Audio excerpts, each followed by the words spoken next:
안녕하세요. 오늘 두 번째 시간에는 심성론, 인간의 마음인데요. 우리 마음에 대해서 한국 철학과 현대의학이 어떤 대화가 될지 궁금합니다. 제 생각에는 북토크 의사가 만난 퇴계의 조금 더 핵심적인 내용이 될 것 같고요. 또 이쪽에 관심이 있는 분들, 그러니까 의료인들이라든지 또 인문학 하시는 분들이라든지 또 교육계에서 교육을 고민하시는 분들, 또 일반인들에게도 조금 도움이 될 수 있는 내용이지 않을까 싶기도 합니다. 과거에 의과대학 교육과정은 기초의학, 임상의학 이 두 축이었습니다. 이것은 환자 진료에 필요한 어떤 의학적인 지식과 술기였습니다. 그런데 2000년대 들어오면서 한국의학교육평가원에서 새로운 또 하나의 축을 규정을 했습니다. 바로 인문의학, 의료인문학 이런 부분인데요. 그전에는 이것을 개인의 어떤 교양, 또 예과 과정에 이런 것이었는데 그렇게 해서는 안 되고 전공 필수로 매 학기, 매 학년 이거를 해야 된다. 이렇게 규정이 바뀐 겁니다.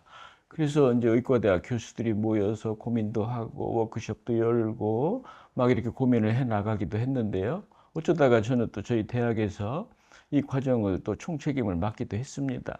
그 이제 주제가 그런 것이지요. 직업 정신이라던가 윤리라던가 의사소통 막 여러 가지 필요한 것들이 많은데요. 제가 전체적으로 볼 때는 이것이 좀 나열식이고 좀 산만했습니다. 좀 목소리 큰 교수가 와서 이것도 필요하다 그러면 또 들어가는 경향이 있고 조금 더 본질적인 것이 없을까? 그것을 한국 철학에 물어보면 어떨까? 이런 이제 생각이 들어서 한국 철학에 이 주제를 묻게 되었습니다. 한국 철학은 대답이 아주 간단했습니다. 딱 한마디였습니다. 먼저 인간이 되어라. 근데 좀 이상하지요? 우리는 다 인간으로 태어났는데 어떻게 또 인간이 되어라 이런 이야기를 할까? 좀 고민스러웠는데 이 영화를 보셨는지 모르겠습니다. 조폭 마누라 3라는 영화인데요. 여기 보시면 이 조폭들의 거실이지요. 사람 인자가 6개가 쓰여 있습니다. 이게 무슨 뜻이냐? 사람이 사람이라고 다 사람이냐? 사람이 사람다워야 사람이다. 그러면서 이 조폭들의 가훈이랍니다. 이야, 우리나라는 정말 특이한 나라구나. 조폭들도 인간다운 인간이 되려고 노력을 하는 나라가 바로 한국이구나. 그럼 인간다운 인간이 되려면 어떻게 해야 되느냐? 우리 역사책 삼국유사에는 굴 속에서, 굴이라는 건 뭡니까? 시끄러운 세상을 피해서 조용한 곳이지요. 지금으로 말하면 템플스테이, 수도원, 뭐 이런 데를 말하겠지요. 거기서 뭘 하라는 거예요? 100일 동안 쑥과 마늘을 먹으라는 거예요. 내가 먹고 싶은 맛있는 이런 음식 충동을 절제하고 뭔가를 하라는 것이요. 바로 마음 공부를 하라는 그런 이야기가 아닌가 싶습니다. 혹시라도 보시는 분 중에 가톨릭 신자가 계신지 모르겠습니다. 피정이라는 말을 많이 쓰지요. 똑같은 이야기입니다. 피세, 시끄러운 곳을 피해서 정념, 고요한 곳에서 묵상을 한다는 피정의를 하죠. 여기에서 사람이 되고 못 되기도 하고 된 사람 못 된 사람이 된다. 의학적으로 볼 때는 뇌로 설명을 합니다. 인간다움을. 이건 크게 두 가지입니다. 해부학적으로. 뇌 한가운데 변연계라고 하는 곳에서 나오는 나 중심의 본능적인 충동, 욕망, 생리적인 것 이런 것이죠. 이것은 선과 악이 없습니다. 그냥 내가 살아가는 데 필요한 그런 이제 감정과 행동이지요. 그런데 인간은 이것과는 결이 다른 또 하나의 덩어리가 있다는 거예요. 대뇌 중에 맨 앞에 전두전엽이라는 곳이 있습니다. 여기에서 의학 교과서의 용어를 빌리면 moral and spiritual lives라고 합니다. 도덕적이고 영적인 어떤 관계 중심적인 영성 중심적인 정서가 또 있다는 거예요. 변형계는 그렇습니다. 야, 오늘 분위기 좋다. 야, 조금 더 놀자, 더 놀자. 이런 것이에요. 그렇지만 그 상황에서도 전두전엽이 야, 김종성 분위기가 아무리 좋아도 그렇지 지금 밤 12시가 다 되어 가잖아. 이제 더 늦게 들어가면 집에서 혼나잖아. 그만 놀고 집에 가야지. 이렇게 조절이 되는 겁니다. 이것이 이제 인간다움으로 나타난다. 이렇게 뇌의학적으로 설명할 수가 있는데 놀랍게도 이것이 500년 전 한국 철학 이론과 똑같습니다.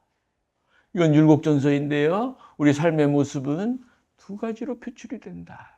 하나는 나의 입과 몸을 위해 본능적으로 표출되는 한 덩어리가 있고, 또 하나는 결이 다른 뭔가 누구를 도와주고 싶어하고 효도하고 싶어하고 나 중심이 아닌 또 한 덩어리가 있다는 거예요.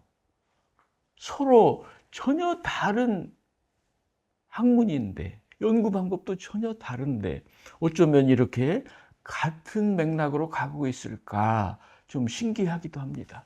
또 하나 의학적으로는 뇌세포 사이에 시냅스라고 하는 공간이 있어요. 여기에 화학물질들이 있다는 겁니다. 이것이 우리 마음을 또 조절하는 거예요. 예를 들어서 불안하다. 그분들은 뇌세포 사이에 시냅스에 가바라는 화학물질이 떨어져 있습니다. 항불안제, 이것은 다 가바 제제입니다. 이걸 농도를 올려주면 불안증이 치료가 됩니다. 우울하신 분들은 그 시냅스에 시로토닌이라는 물질이 떨어져 있습니다.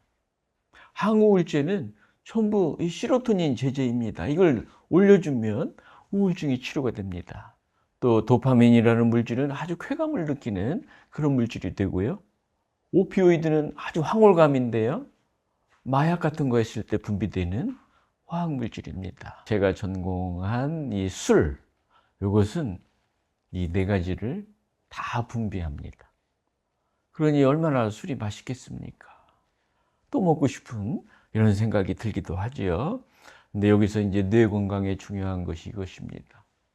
이러한 쾌락물질적인 상황, 과도하게 애착을 여기에 가져서 중독이 되는 거지요. 이렇게 되면 이 전두엽과 편연계라는 이 조절축이 깨집니다. 전두엽은 거기에 취약해요.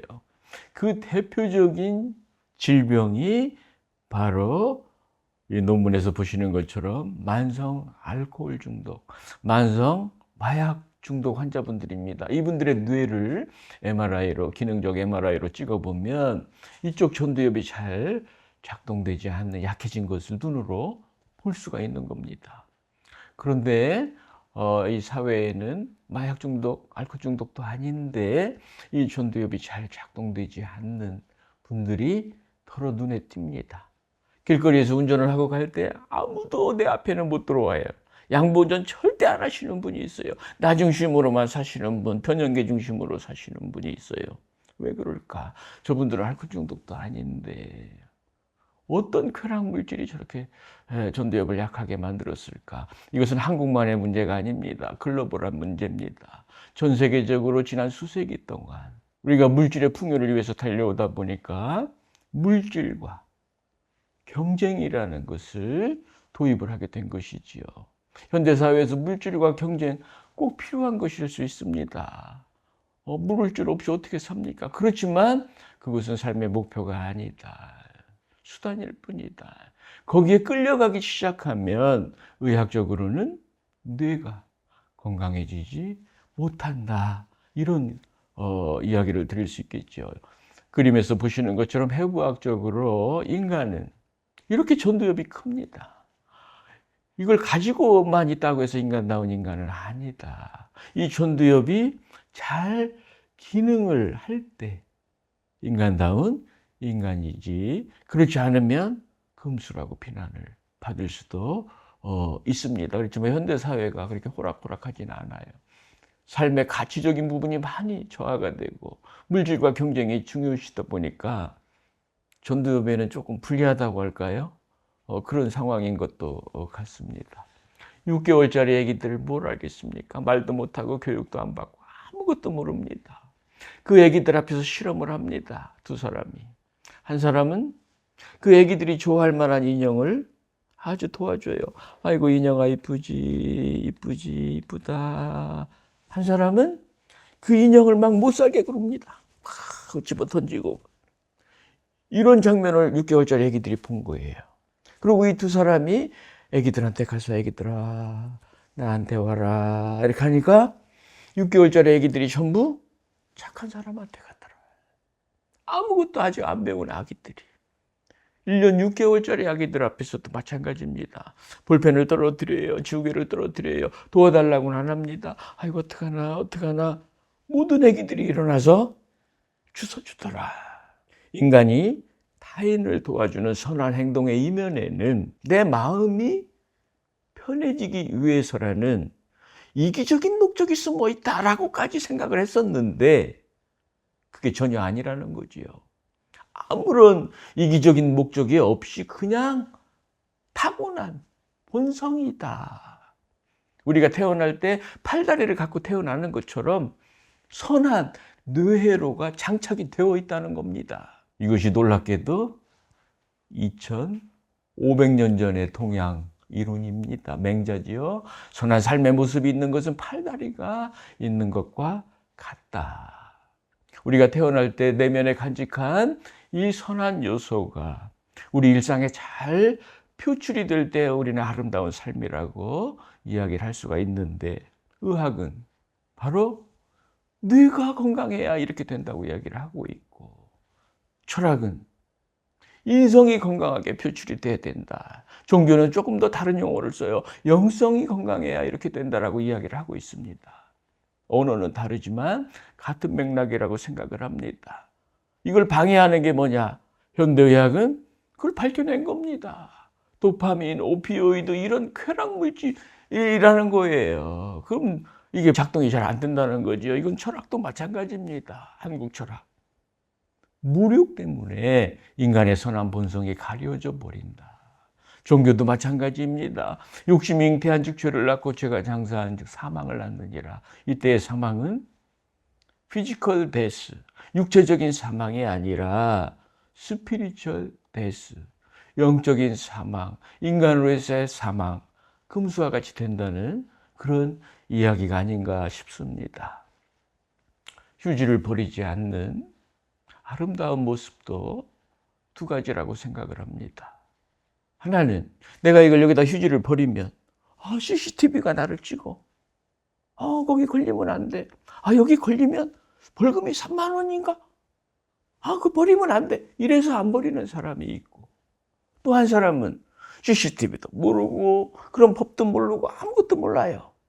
내가 이걸 여기다 버리면 다른 사람들이 불편하겠지? 아이고 다른 사람들을 위해서 나는 이걸 여기다 버리면 안 돼. 행복한 마음으로 이거를 안 버릴 수가 있다.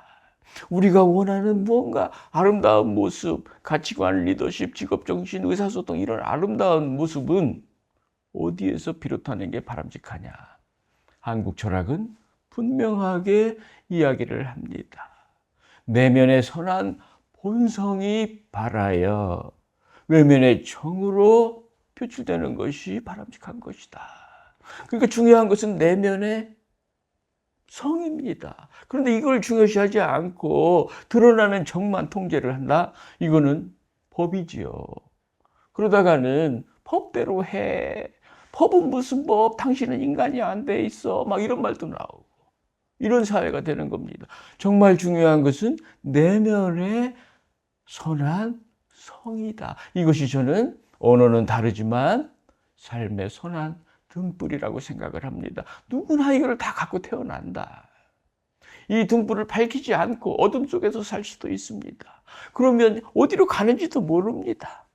가고 내가 잘못 왔다 이렇게 되는 것이지요. 이 등불이 희미하게라도 작동이 되고 있으면 조금 헤맬 때 헤매더라도 방향은 잃지를 않습니다. 이 등불이 아주 밝으면 나만 가는 게 아니라 내 옆 사람도 끌고 갈 수가 있다. 문제는 이 등불을 어떻게 밝힐 것이냐. 이것이 현대의학의 뇌과학의 큰 주제였던 것 같습니다. 지난 20년 동안 막 연구를 쏟아냅니다. 거기에서 나온 대표적인 것들이 바로 이런 것들입니다. 메디테이션, 명상, 포커스드 어텐션, 주의 집중, 마인드풀니스, 마음 챙김이라고 그러죠. 이런 것들을 하니까 뇌가 바뀌더라는 거예요. 이게 원래는 마음 공부에 속하는 것들인데 뇌가 바뀌고 피검사를 해보니까 혈당이 바뀌고 이게 바뀐다는 거예요. 플라스틱이라고 있죠. 플라스틱, 물병 같은 거, 플라스틱 쉽게 변한다는 겁니다. 이렇게. 성형외과라는 말이 있죠. 플라스틱 서저리라고 합니다. 뉴로 플라스티시티, 뇌가 변한다는 이야기예요. 아, 신기하다. 이런 20년 정도의 결과들을 모아서 뉴욕타임즈 베스트셀러 작가들이 일반인을 대상으로 책을 써냅니다. 이런 것들이 어떻게 몸과 마음과 뇌를 바꾸는지 요약을 하는 거예요. 그래서 얼트드 트레이시라는 이런 책이 나오기도 하는 시점인데요. 너무나 놀라운 사실이 있습니다. 500년 전 한국 철학 이론인 거예요. 한국 철학에서는 그 등불 밝히기를 함양이라고 했습니다. 인성함양이라는 말도 쓰지요. 이것은 두 가지다. 디폴트 모드가 있고 실행 모드가 있다. 디폴트 모드에 하는 것들, 실행 모드에 하는 것들. 그런데 지금 뇌과학에서 현대의학에서 쏟아내고 있는 모든 이런 연구들은 전부 디폴트 모드에 해당되는 것들을 갖고 실험을 하고 있더라. 한국 철학의 절반 정도를 따라오고 있지 않나? 이런 생각도 들어갑니다. 정말 신기합니다. 한국 철학, 한국 성리학, 그거 뭐 나라 망하게 한 거, 뭐 쓰레기통에 분당 정치한 거 다 버려야지. 저도 처음에 그렇게 생각을 했습니다. 그런데 현대의학적인 관점, 전두엽 변연계 뇌 가소성 관점에서 다시 보니까 이런 엄청난 이론이 없더라. 한국 철학은 완전히 뇌과학이었구나. 이런 내용은 중국 철학에서는 없습니다. 사단 칠정론, 인물성 동의론 이런 건 없어요. 한국에만 있는 겁니다. 이것은 현대의학 교과서에 그대로 적용이 될 수 있는 내용들이다라는 겁니다.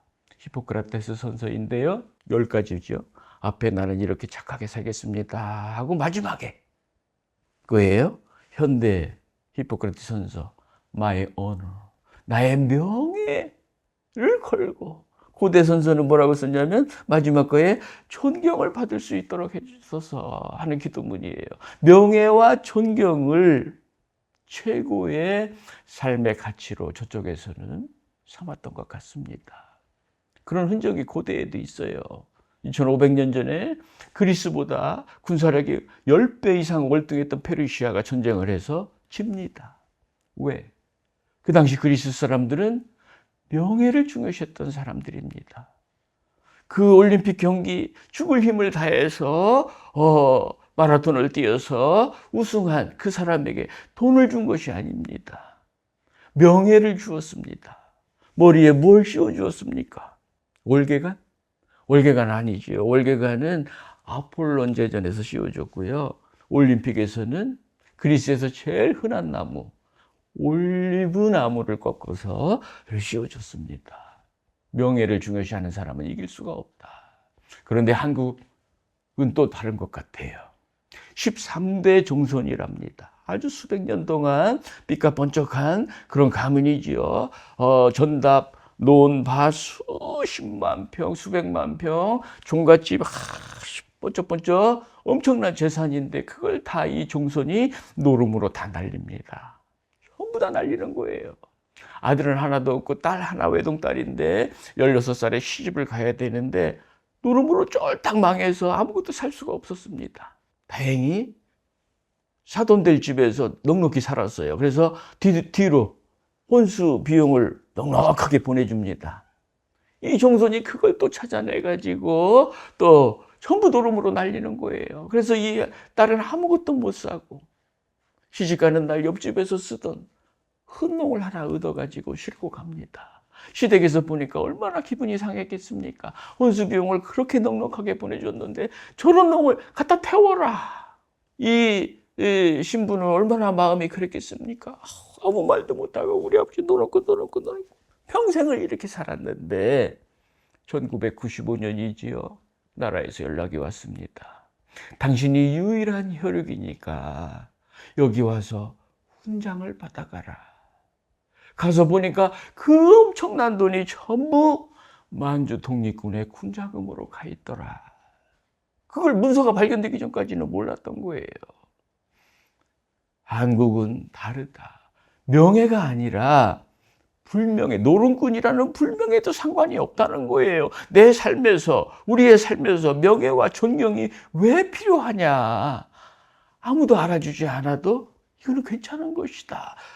이런 정신을 우리가 살리면 이 지구를 이끌어갈 충분한 저는 자격이 있다고 생각을 합니다.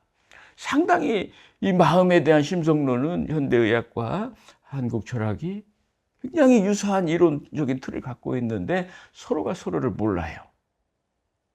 한문을 모르고 의사들은. 또 이쪽 사람들은 뭐 MRI니 CT니 이런 걸 모르고 좀 안타까웠습니다. 이걸 어떻게 좀 접목을 시켜야 되는데 제가 이걸 해보려고 했더니 너무나 어려운 겁니다. 이럴 줄 알았으면 한문 공부를 해놨어야 되는데 한문을 안 배웠거든요. 무슨 사서 삼경 이런 거를 20년을 밤을 새워도 안 되고 이걸 포기를 할까. 그럴 때마다 막 환청이 들리는 것 같았어요. 퇴계 일곱 선생이 나타나갖고 종성아, 네가 아니면 누가 이걸 하겠냐? 너가 지상한 사람이라도 해야지. 난 그래도 못해요. 이거 한문이 너무 어려서 못합니다. 히포크라테스가 나타나서 이야기를 합니다. 철학을 의학에 이식하고 의학을 철학에 이식을 해라. 그래서 끙끙거리고 할 수 없이 저 나름대로 소박하게 몇 가지 책도 쓰고 논문도 쓰고 이렇게 여기까지 오게 되었습니다. 2017년인가요? 요 논문인데요. 우리의 행동, 마음 조절에 대한 이론, 뇌과학 이론과 한국 철학 이론이 상당히 유사한 틀을 갖고 있더라. 이 논문을 2017년에 발표를 했는데요. 이게 발표되고 한 열흘도 안 됐을 겁니다. 안동 도산서원이라는 곳에서 연락이 왔어요. 당신이 발표한 그 논문을 우리가 다 읽었다. 빨리 내려와라. 저는 막 겁이 덜컥 났습니다. 내가 뭐 내용을 잘못 썼나 보다 하고 이제 안동 도산서원이라는 곳을 생전 처음 가봤습니다. 가봤더니 학술 회의가 열리고 있는 거예요. 거기에 퇴계사상과 뇌과학 이걸 2시간 동안 특강을 하라는 겁니다. 그래서 보니까 누가 오셨나 보니까 아주 막 엄청난 분들이 오신 거예요. 인사를 나눠보니까 전부 그냥 제가 20년 동안 공부했던 그 책의 저자들이에요. 전부. 그럼 뭐 인사를 해보면 막 다 종선이랍니다. 거긴 무슨 종선들이 이렇게 많은지. 덜덜덜덜 떨고 이걸 강의를 해드렸더니 퇴계사상이 뇌과학에 연결된다는 이런 내용이 아마 반가웠던 모양입니다. 앞으로 거기에 계속 나와라. 강의도 계속 해라 해서 지금까지 같이 이제 공부가 이어지고 있는 상황입니다. 우리 학교에는 이제 여러 과목이 있는데 예과 2학년 직업정신에는 30시간입니다. 여기에 6시간을 배치를 해서 학생들이 이제 핵심 개념, 성심, 정경 요거를 이제 자기주도 학습을 교재는 이제 제가 다 만들어 놓았기 때문에 발표를 하고 제가 2시간 강의를 해드리고 본과 1학년은 이제 고전 노래가 하나 있습니다. 국문으로 된 요거를 채택을 해서 제가 소개를 해드리고 연주를 해드리고 나머지 2시간은 학생들이 조를 짜서 노래 부르고 설명하고 무용하고 음악회가 됩니다. 본과 2학년 가면 이제 진료실 의사소통, 의학교과서에는 없는 아주 중요한 두 이론이 있습니다. 인격 표현, 인성 함양. 그리고 본과 3학년 때는 실습에서 이거를 노력하는 형태로 이렇게 수업 콘텐츠를 만들었습니다. 몇 년 전에 제주도에서 이분들이 다 모였었는데요. 한국의과대학이 40배입니다. 전국 의과대학의 학장님들, 부학장님들, 학장단이 모여서 워크숍을 하는 거예요. 의학 교육에 대한 고민을 나누는 자리인데 거기에 이 내용을 의사가 만난 퇴계의 수업 콘텐츠 내용을 말씀을 드려서 지금은 전국 의과대학 교수 연수회 학술대회로 번지고 있습니다. 이번 시간에는 인간의 마음에 대해서 말씀을 드렸는데요. 현대의학과 한국 철학이 그 이론 구조나 내용에 있어서 아주 코드가 잘 맞더라 라는 내용이고, 언어는 다르지만 우리가 간직한 삶의 선한 등불을 강조하고 있다는 그런 내용이었습니다. 이것은 우리 현대인의 마음 건강에도 아주 중요한 내용일 텐데요. 우리가 어느 길을 걷든지 우리를 유혹하는 것도 많고 우리를 힘들게 하는 것도 아주 많습니다. 무언가 이런 고민이 생길 때마다 그 선한 등불에 비추어 보면 그 마음이 나 중심의 마음인지 아니면 선한 마음인지를 구별을 할 수가 있다. 오늘은 여기까지 마치고 다음 시간에 또 뵙겠습니다.